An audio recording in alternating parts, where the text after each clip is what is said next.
Tell us what brings you to AHIC today.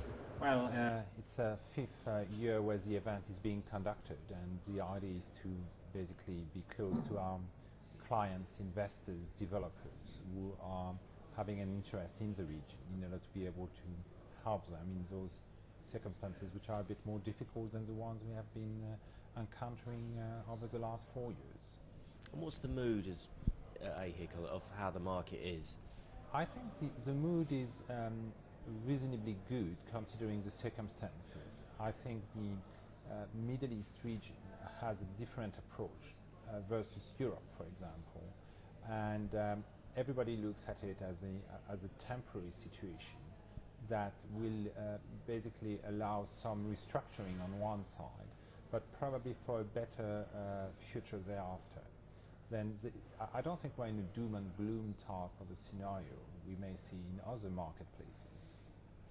But do you think that the Middle East has grown stratospheric over the last few years, that a correction is inevitable? Well, it was probably, and it is happening. And one of the good things resulting from this current situation is the fact that many projects are being shelved or deferred.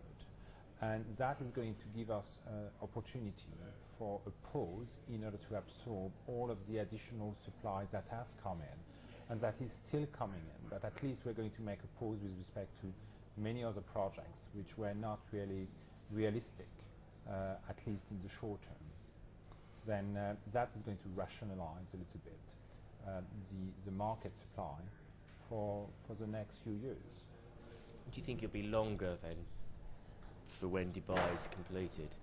Everything will be stretched, so instead of saying be finished in 3-4 years, it might 10 years. We're going to see a lot of that. We're going to see projects being pushed back a little bit. We're going to see projects being cancelled altogether. And some of the projects will have to be repositioned as well. One of the particulars of the Middle East was very much related to the fact that a large part of the additional supply was very much geared towards the high end of the spectrum, luxury 5-star type of properties. And I think what we are seeing under the current circumstances is the necessity to basically cater other opportunities within the lower band of the market. And that is happening as we speak, actually. Now, you've picked on a key trend there, that almost diversification away from the pure 5-star experience. What other trends are you noticing that people and investors are taking in these cautious downturn times? Well, I think the investors are, first of all, looking at realistic projects under the current circumstances. And it's not always anymore in the hands of the investors, it's a part in the hands of the bankers who are becoming much more concerned about the viability of the projects versus what it was a year ago. Then we're going to see maybe the size of the projects coming down.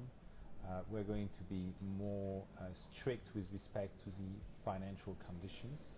But we are also going to see some good opportunities. Construction costs in the region have gone down by 30% in a matter of 6 to 9 months.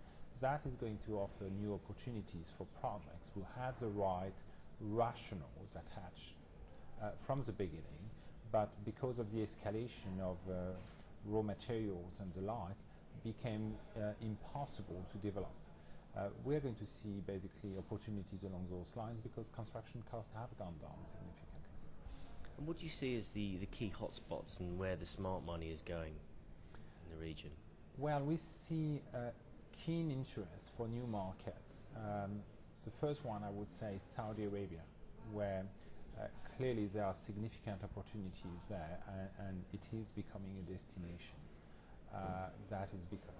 that is more and more relevant for investors, starting with the Saudi investors themselves, who had been historically investing a lot of money outside of the kingdom. I think there is a strong focus inward in the current circumstances because they truly see the opportunities, starting with the holy cities.